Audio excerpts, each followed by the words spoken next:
Oh, okay. Here we are.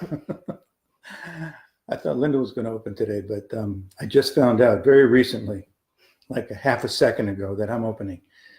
So I'm not going to be able to do my usual rehearsed script for opening because I never memorized it. So I'm going to have to just kind of fake it. And when have you ever had a memorized script? Never, ever, ever. Don't let them know that. Anyway, here we are. Here you are. We're back.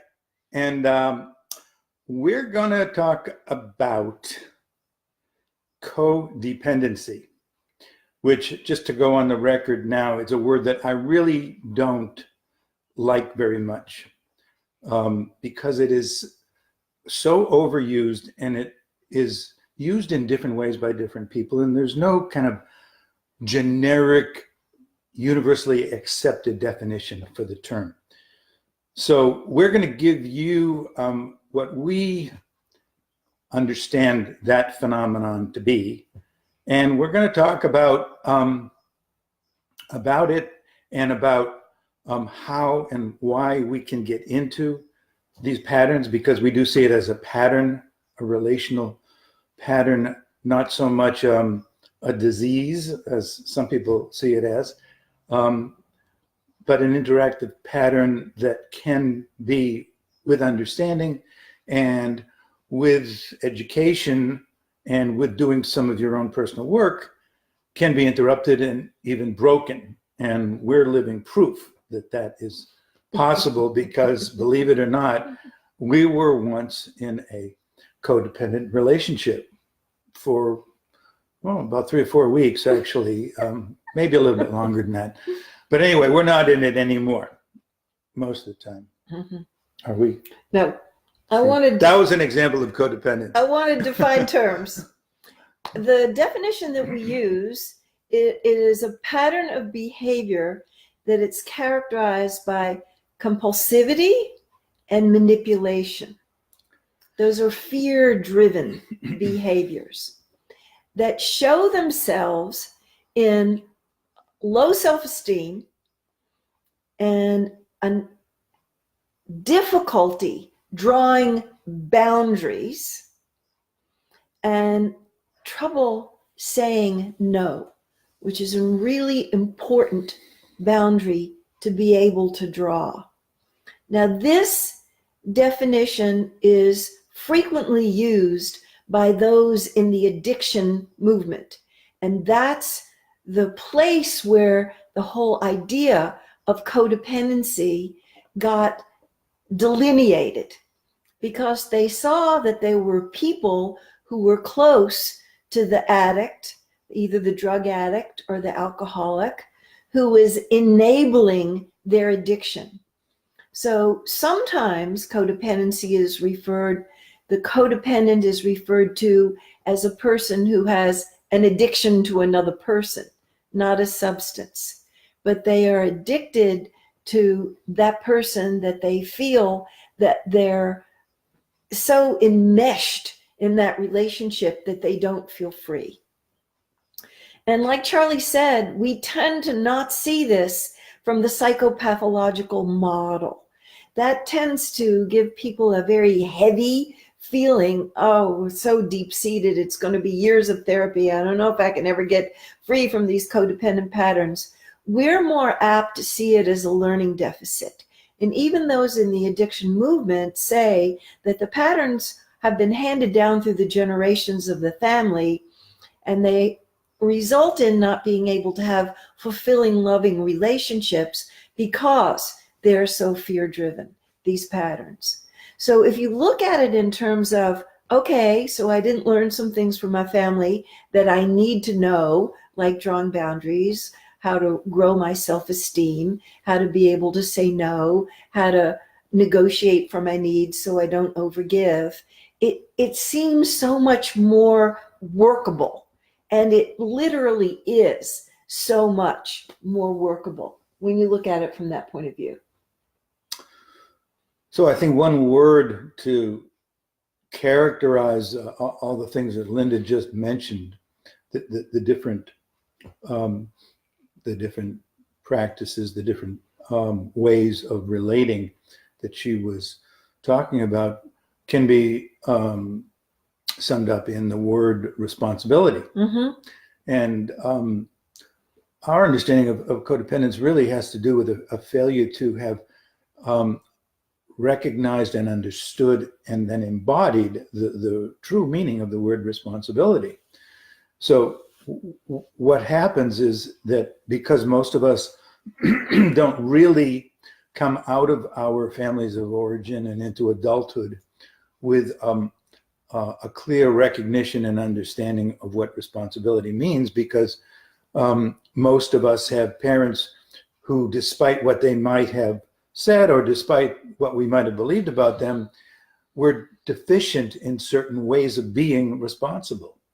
And so it's not uncommon for most people to have some deficiency. Linda referred to it as a learning deficiency. Mm-hmm. And it's not learning in the academic sense, but really learning a true understanding of what it means to be a responsible human being.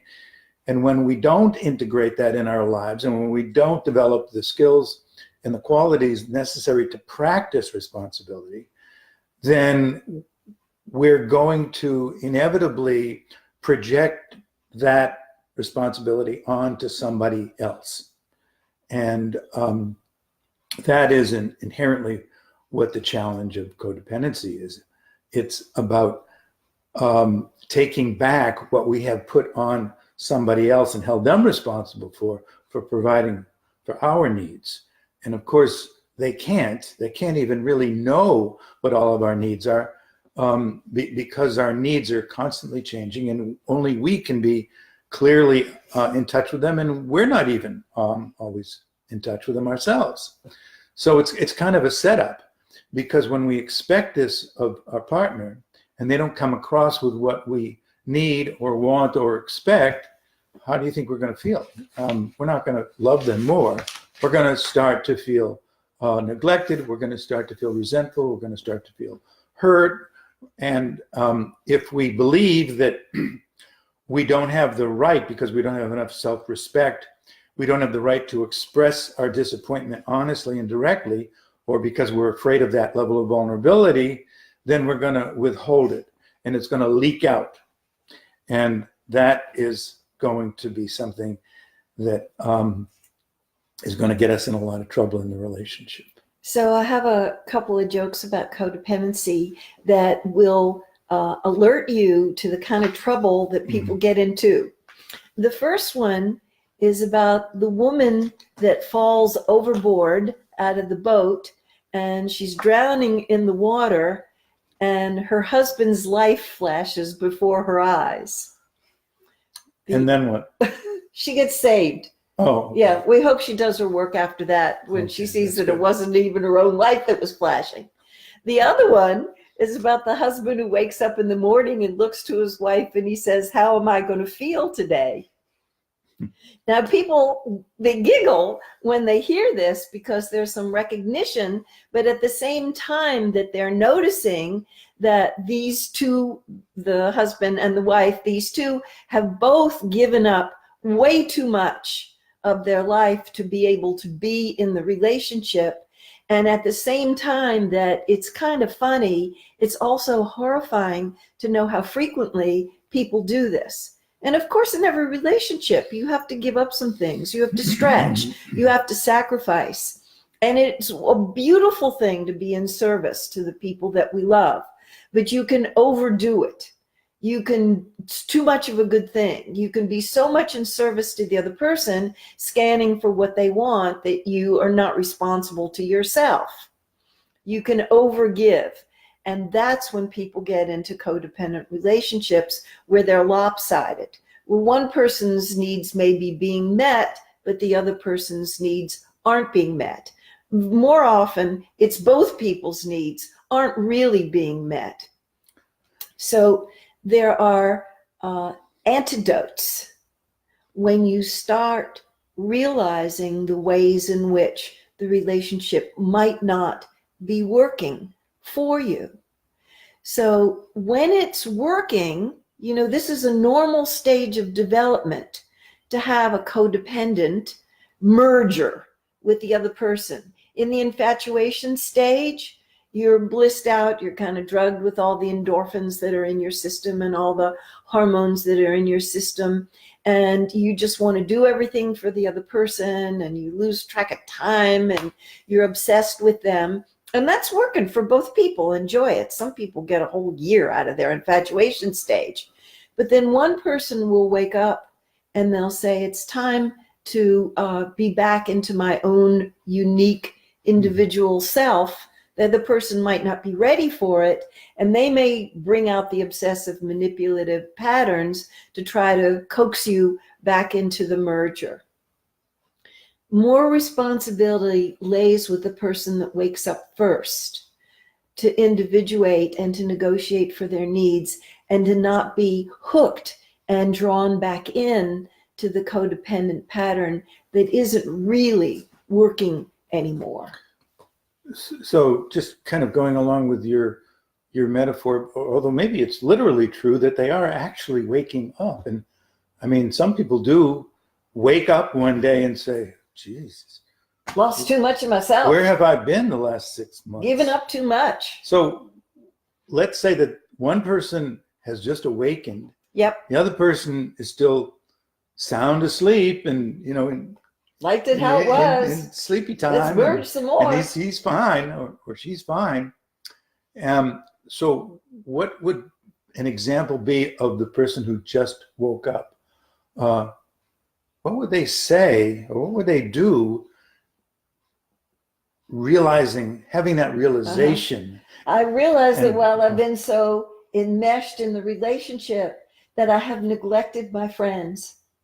I realize that while I've been so involved with you and I've been enjoying it, that I haven't been to the club and working out, or I have been so lost that I really haven't been doing the kind of career building that I was doing before I fell in love with you. And I want to pick up those threads of my life again now. Yeah.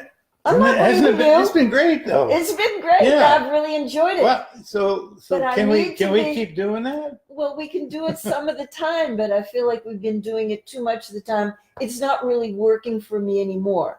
I need to get back to my individuality. And I'm still going to spend time with you and enjoying each other. Where are you going to go? If you need to get back, I'm going to where have you gone? Put some more time into work. I'm going to put some more time into my friends. My friends are mad at me because I haven't been calling them and getting together with them. And I really feel like I have cut way back on my gym workouts, and I really want to pick that up. And you know, there's one other area too that I've been noticing. I haven't been meditating, and I really need to pick up my meditation practice again.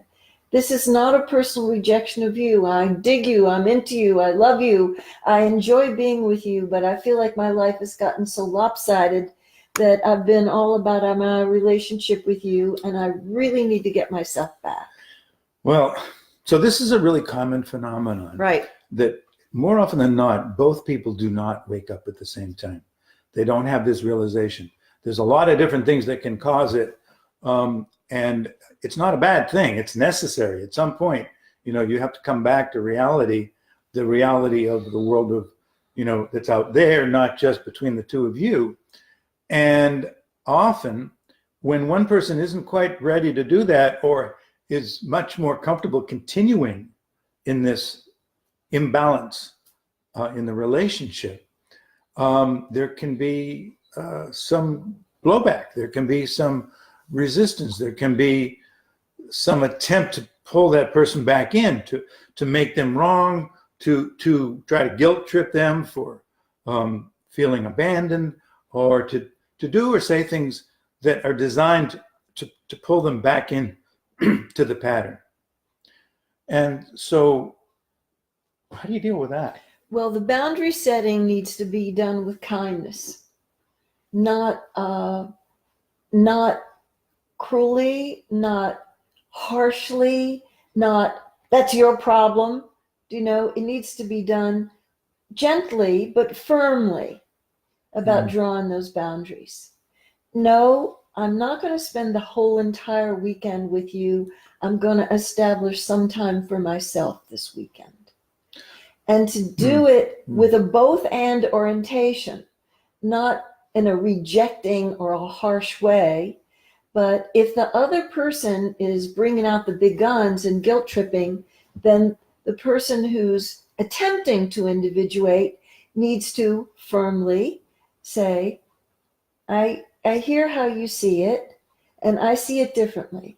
And your needs are different than mine, and I'm a different person from you, and I hope you can respect that.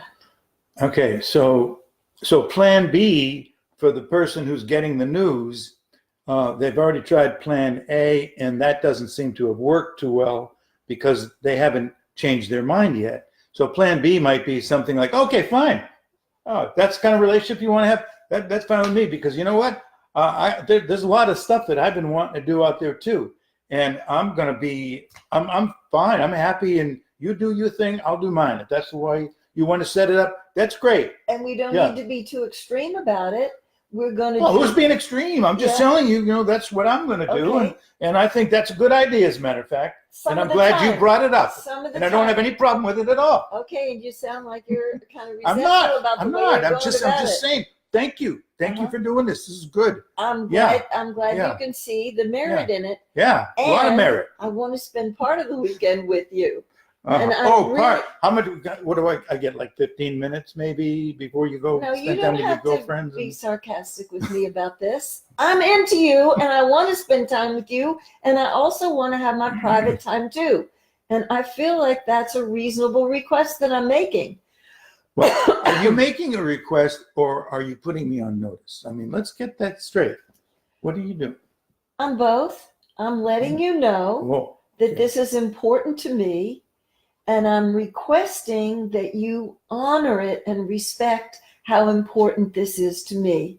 And I don't want you to take this as a rejection of you. It's not. I still prize my relationship with you.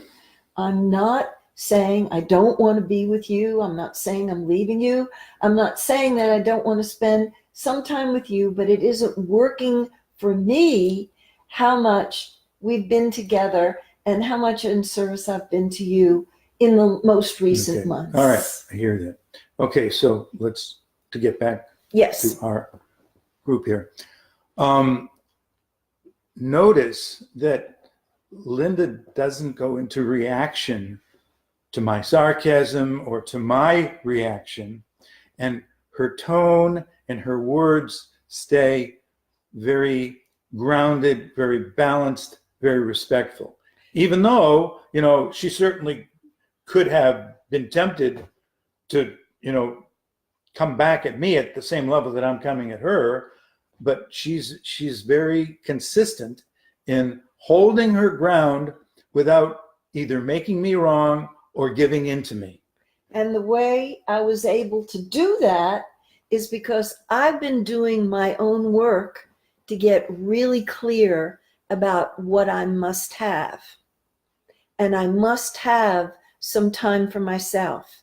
And I must have some time for privacy. And I must have time to be with my women friends. And I got to the point where if I had to give those things up, it wasn't worth it to me to even stay in the relationship. I had to be willing to go that far, and then I could come with that quiet certainty to announce that this is a must-have for me. This is sort of an example of how, in order to really have a great relationship, you have to be willing to not have it. Yeah. Which seems kind of paradoxical, but it's true.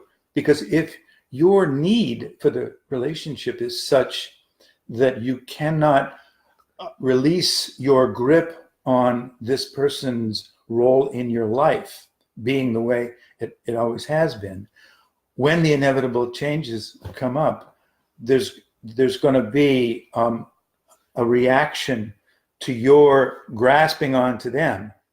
And what do you think their reaction is going to be? Their reaction is going to be to pull back from feeling like they're being consumed or swallowed up or controlled by you. That's going to inflame you, and then you get into that cycle, that wonderful cycle that we're all so familiar with, where one person's defense feels to the other person like an attack or an abandonment, and then they react, and then they get into that cycle, and they go down the rabbit hole. Mm-hmm. So that's something that we really want to try to minimize that possibility, because it is going to come up. So one of the ways that if you find that you're in a codependent pattern, that you can break free of it, is to take time for yourself, contemplative time. Maybe you meditate, maybe you pray, maybe you journal, but you really are looking at what's working for me in my life and in this relationship. How much of it is healthy dependence, because every relationship has a component of healthy dependence, and how much of it is over the line to codependent, where there's too much sacrificing going on, where there's too much overgiving going on to the point where a person feels taken advantage of or exploited, where you notice there's resentment. That's the indication that it isn't reciprocal enough. There isn't enough give and take, that it's lopsided on behalf of one person's style of being in the world, and the other one has deteriorated into a sacrificing martyr. So you need to disentangle yourself and individuate enough from the relationship to be able to get a clear view. When you take the time to do that, do look at the family of origin patterns that you picked up, because there may have been codependent patterns and you just took that as normal and took it on for yourself, where it was a dysfunctional family. There was a lot of pain in the family, and people never did bring it up to consciousness and learn how to negotiate to do it differently. And so you may just be following in lockstep the patterns that have been in the family for generation without looking at them clearly to see, is this really working for me? If not, why not? And if it's not working, what I'm going to do about it, what I'm going to take responsibility for doing about it. Not in a demanding way, not in a commanding way, not in a threatening or ultimatum, not my way or the highway, but I will negotiate in my own behalf with you to see if we can find something where both of our needs can be met. So just as we have certain negotiated roles and responsibilities in our outer world, in our home, in our workplace, there are certain responsibilities that we have in order to create a fulfilling life and a fulfilling relationship. And they're not quite so obvious as, as much as, well, I'll take out the trash and you do the dishes. That stuff is really pretty easy, relatively speaking, to recognize and to decide upon. But the responsibility in codependent relationships often has more to do with fulfilling emotional needs, fulfilling certain responsibilities and roles that need to be attended to in the course of creating a life and a family together. It goes beyond, I'll be the breadwinner and I'll bring in the money and you take care of the kids. I mean, those are kind of outdated these days anyway. But the kind of needs that we're talking about have to do with who is it that's going to monitor the level of intimacy in the relationship? Who is it that's responsible for seeing to it that we have social connections with friends and other people? Who is it that's responsible for soothing one of the kids if they get hurt? Who, are these shared responsibilities? Has one of us been assigned, or have we made an overt or a covert agreement that one of us will fulfill these things? So it's really helpful and necessary to bring into consciousness, to bring into awareness what the needs are that our current situation has been fulfilling that have not been truly functional, because it's one person is having an excess in certain areas, and the other one is having an excess in other areas, and neither one of them is really able to take care of the full range of things. And of course, none of us can. That's why we get into relationships, is because basically we're social creatures who are interdependent. We're neither totally independent nor totally dependent, but we are interdependent. We rely on each other for certain things. And when the balance of authority and responsibility shifts, then we've got to have a talk or two or more. Glad you're putting the emphasis on the interdependence.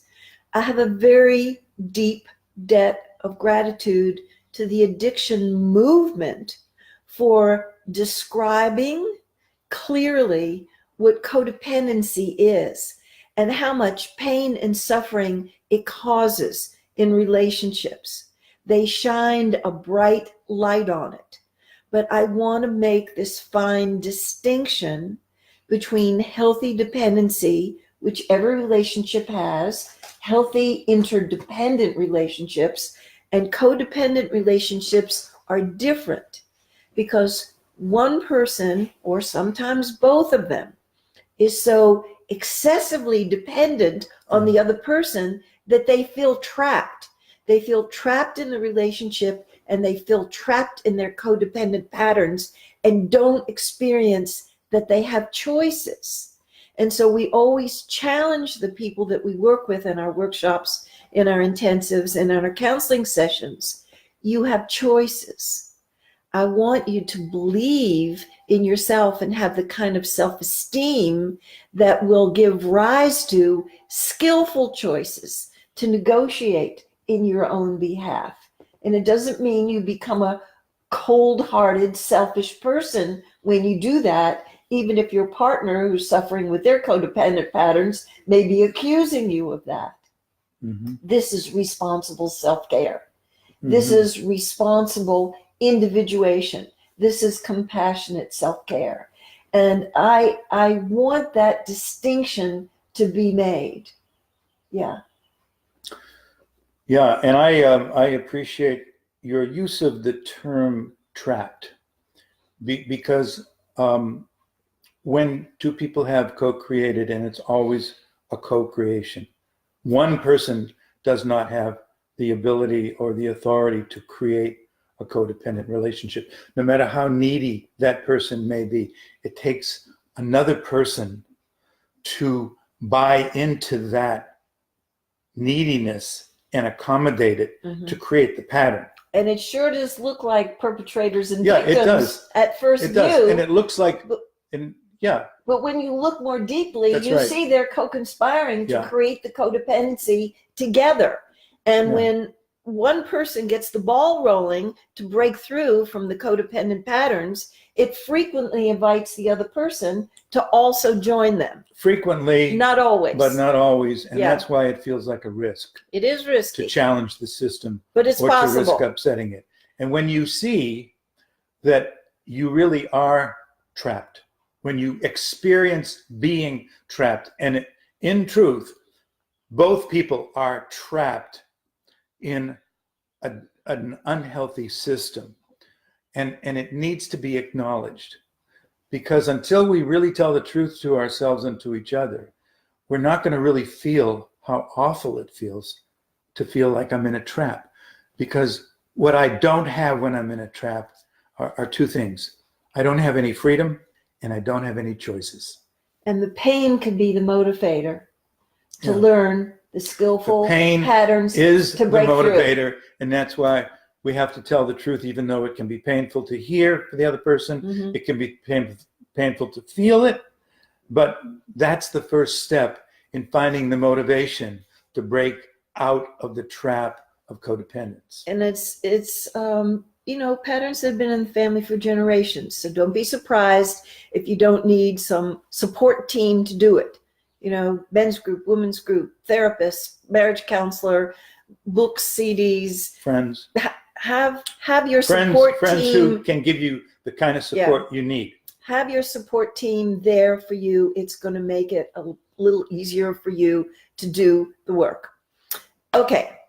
In conclusion, we want to tell you, if you have people in your life, family, friends, that you feel would benefit from taking a look at this piece on codependency, please tell them to see it on Facebook Live or on YouTube.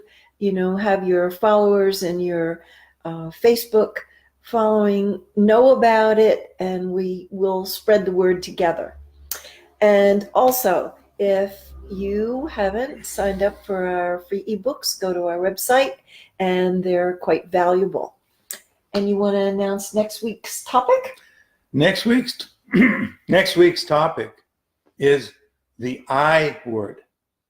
And I am going to leave it up to you to try to figure out what that is. And if you don't figure it out, well, there's one way to find out, and that's to tune in next Thursday, to same time, same station. All the best, breaking Adios. free.